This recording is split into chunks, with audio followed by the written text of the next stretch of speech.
क्या same acceleration due to gravity आप feel करेंगे?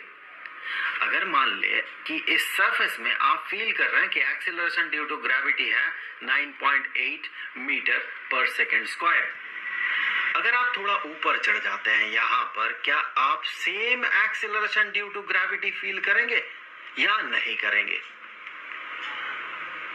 हाइट के साथ एक्सीलरेशन ड्यू टू ग्रेविटी ये भी चेंज होता है। अगर ऐसा नहीं होता तो मान ले अगर यहाँ सरफेस में 9.8 metre per second square acceleration due to gravity है, यहाँ पर मान ले पैसिफिक ओशन के ऊपर इस जगह पे कोई आइलैंड है, वहां पर एक्सीलरेशन ड्यू टू ग्रेविटी कितना 9.8 मीटर पर सेकेंड स्क्वायर। अगर यहाँ से ऊपर चढ़ने से एक्सीलरेशन ड्यू टू ग्रेविटी नहीं घटता, मान ले अगर नहीं घटता, तो यहाँ से अगर थोड़ा ऊपर चढ़ते तो भी नहीं घटता, वहां से अगर थोड़ा ऊपर चढ़ते तो भी नहीं घटता।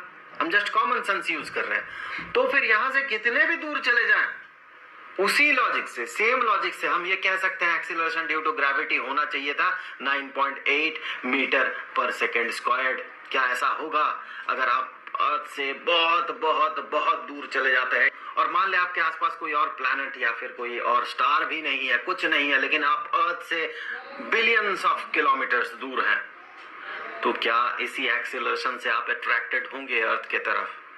नहीं होंगे। धरती में जिस तेजी से आप धरती की तरफ गिरते हैं, एक स्पेस से बहुत दूर, अर्थ से बहुत दूर, वहां से आप अर्थ पे या अर्थ के तरफ उसी एक्सीलरेशन से प्रोसीड नहीं करेंगे। कॉमन सेंस है। तो उसी कॉमन सेंस को यूज करते हुए हम ये कह सकते हैं कि अर्थ के सरफेस से अगर हम ऊपर की तरफ चढ़े तो एक्सीलरेशन ड्यू टू ग्रेविटी घटना चाहिए। हम इसे मैथमेटिकली प्रूव करेंगे और इसके लिए जो इक्वेशन है उसे डिराइव करेंगे। तो इसके लिए सबसे पहले चलिए मान ले एक ऑब्जेक्ट जो कि सरफेस में है, यहाँ पर है, ये कितना acceleration due to gravity feel करेगा? ये जो acceleration due to gravity surface में फील कर रहा है, इसे चलिए नाम दे देते हैं, जैसा कि हमेशा हम कहते हैं, ये है g। और एक ऑब्जेक्ट थोड़ा ऊपर, h हाइट ऊपर, तो मैं थोड़ा इसे हटा के ड्रॉ कर रहा हूं ताकि कुछ चीजें जो है मैं इसे ड्रॉ कर पाऊं। ये सरफेस से h हाइट ऊपर है, तो यहां से यहां तक का जो हाइट है, ये वाला जो हाइट है, ये h है। तो यहाँ हमें पता लगाना है ये यहाँ पर जो acceleration due to gravity feel करेगा, चलिए वो तो g नहीं होगा, इसे g डैश्ड नाम दे देते हैं। ये जो acceleration due to gravity feel करेगा वो h के रेस्पेक्ट में कितना होगा? तो सबसे पहले तो देख ले, ये है सेंटर, यहाँ अर्थ का सेंटर, और सेंटर से हमने ज्वाइन कर दिया इस पॉइंट को, और उसी तरह से इसी सेंटर से हमने ज्वाइन कर दिया इस ऑब्जेक्ट को।